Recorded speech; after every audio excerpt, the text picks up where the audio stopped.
Hello friends, आज की video में हम जानकारी लेकर आए हैं उन लोगों के लिए जो विजिटर वीजे पे कनाडा जाना चाहते हैं। तो अक्सर ये देखा जा रहा है कि जो लोग कनाडा विजिटर वीजे पे जाते हैं तो वो क्या करते हैं, वहां जाकर वो घूमते हैं, खाते पीते हैं, ऐश करते हैं और वापस आ जाते हैं।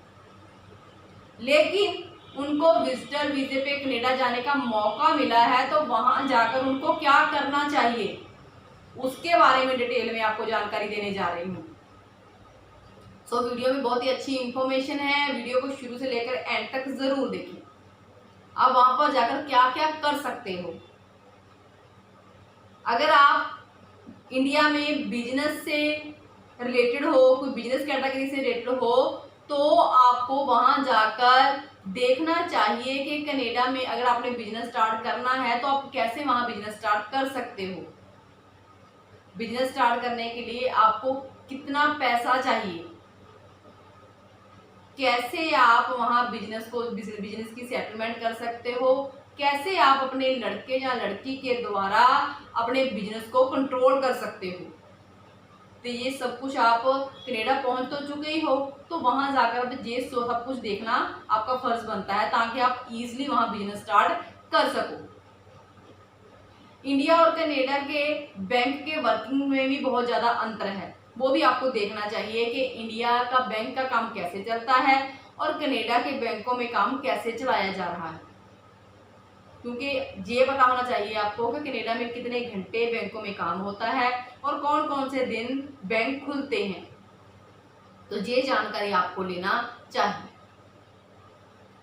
कनाडा में क्या है, अगर आपने कोई बिजनेस स्टार्ट करना है तो बहुत ही इजी है, बहुत ही कम खर्चे पे आप वहां पर बिजनेस स्टार्ट कर सकते हैं। ये सिंगल विंडो स्कीम है, सेल्स टैक्स और इनकम टैक्स ऑफिसों में आपको ज्यादा चक्कर नहीं लगाने पड़ेंगे, तो इजीली आप कनाडा में अपना बिजनेस स्टार्ट कर सकते हैं। जो कश्मीर का सेब है, जिसको एप्पल बोलते हैं, हम एप्पल कहते हैं, कश्मीर का जो एप्पल है वो अभी तक कनाडा नहीं पहुंचा, तो अगर आप उसे एक्सपोर्ट करना चाहें तो कर सकते हैं। अगर आप फार्मिंग कैटेगरी में से संबंध रखते हैं तो आपको ये बताना बहुत ज़रूरी है कि कनाडा में क्या है, जो खेती बाड़ी होती है, फसल उगाई जाती है, वो बहुत ही कम पानी यूज किया जाता है उसके लिए।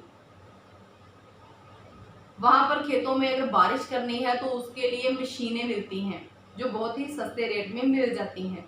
लेकिन इंडिया में अभी तक ऐसा कोई भी अदारा नहीं है जिसने ऐसी मशीन बनाई हो, तो वहां जाकर बारिश की इजीली मशीन लेकर भी खेती की जा सकती है, वो भी कम पानी से।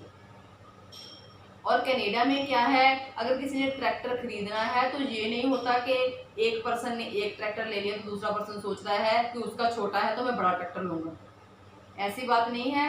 वहां पर क्या है, जमीन के क्षेत्रफल के अकॉर्डिंगली जितने बड़े साइज का ट्रैक्टर चाहिए उसी हिसाब से लोग ट्रैक्टर खरीदते हैं, क्योंकि जितनी बड़ी मशीन होगी, जितना बड़ा ट्रैक्टर होगा, उतना ज्यादा वो डीजल खाएगा। तो लोग अपनी रिक्वायरमेंट के अकॉर्डिंगली, अपनी जमीन के अकॉर्डिंगली ही उतने साइज का ट्रैक्टर खरीदते हैं। कनाडा में क्या है, ट्रैक्टर के ऊपर स्पीकर नहीं लगाया जाता, जैसे कि इंडिया में चलता है कि सभी लोग स्पीकर लगा के काम करते हैं, तो वहां पर ये अलाउड नहीं है, वहां पर स्पीकर लगाकर काम नहीं किया जाता। कनाडा में क्या है, जो फ्रूट्स के ट्रीज हैं वो इस ढंग से लगाए जाते हैं कि उनकी लाइन अलग अलग रखी जाती है। जैसे एक लाइन में एक फ्रूट के ट्रीज आ गए, दूसरी लाइन में दूसरे फ्रूट के ट्रीज आ गए, और तीसरी लाइन में अलग, चौथी लाइन में अलग। तो इससे क्या होगा, किसान को नुकसान नहीं होता, उसको महीने के महीने उसकी जो इनकम है होती रहती है। जैसे कि एक महीने में एक लाइन के फ्रूट हो गए, उसको सेल करके उसकी इनकम हो गई, तो दूसरे महीने नेक्स्ट मंथ उसको दूसरी लाइन के फ्रूट मिल गए। तो इस तरह से क्या होता है, उसकी इनकम लगातार चलती रहती है। तो ये बहुत अच्छा तरीका है वहां फ्रूट पैदा करने। और अगर आप इंडिया में फर्नीचर का काम कर रहे हैं तो आपको कनाडा में जरूर देखना चाहिए कि कैसा फर्नीचर चल रहा है। जैसे कि अब क्या है, कनाडा में मोस्टली जो फर्नीचर है वो चाइना से आ रहा है, जो कि अच्छी क्वालिटी का होता है, हैवी नहीं होता और अच्छा होता है, हल्का होता है। तो अगर आपको फर्नीचर की अच्छी नॉलेज है तो आप ये काम करके भी कनाडा में फर्नीचर एक्सपोर्ट कर सकते हैं, तो इससे भी आपको अच्छी इनकम हो सकती है। आपको ये पता होना चाहिए कि कनाडा में क्या है, पुलिस का काम कैमरों से लिया जाता है। ये क्या है, ये कैमरे हैं, सभी जगह इंस्टॉल किए हुए हैं, सभी जगह लगे हुए हैं कैमरे। कौन से लोग अपनी ड्यूटी पे सही टाइम पे जा रहे हैं, ट्रैफिक को कंट्रोल भी कैमरों के थ्रू ही किया जाता है। तो वहाँ पर पुलिस फोर्स कम होती है और पुलिस फोर्स का काम जो है वो कैमरों से लिया जाता है, ये भी आपको पता होना चाहिए। कनाडा में क्या है, जो सैलरी है वो घंटों के हिसाब से दी जाती है और जो भी कोई भी काम करने वाला पर्सन है वो अपनी ड्यूटी से गैर हाजिर नहीं होता, क्योंकि उसे पता है कि अगर वो कम जाएगा तो उसकी सैलरी कटेगी। तो लोगों को सैलरी घंटों के हिसाब से दी जाती है। तो कनाडा में क्या है, सिर्फ 6 पब्लिक हॉलीडेज होती हैं, जबकि इंडिया में हमारे कम से कम साल में 180 छुट्टियां होती हैं।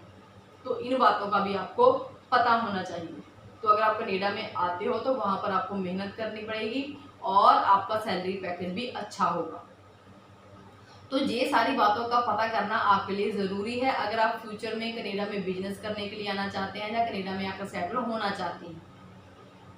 तो अगर आपको मौका मिला है विजिटर वीजे पे कनाडा जाने का तो आपको कनाडा के बारे में जानना चाहिए, ताकि फ्यूचर में आपको कनाडा जब आप आए तो आपको किसी तरह की दिक्कत ना हो। सो इसके रिगार्डिंग अगर आपने कोई और कुछ पूछना है, कोई जानकारी लेनी है, तो आप हमारे कनाडा ऑफिस में संपर्क कर सकते हैं। कनाडा ऑफिस का नंबर आप नोट कर लीजिए, +1 604 765 5008।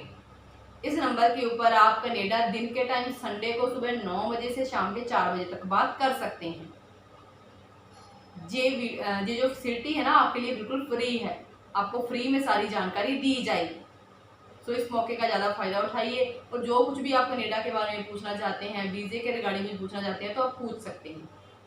और अगर आप हमारे पटियाला ऑफिस में संपर्क करना चाहते हैं तो भी नंबर नोट कर लीजिए, 9888295000।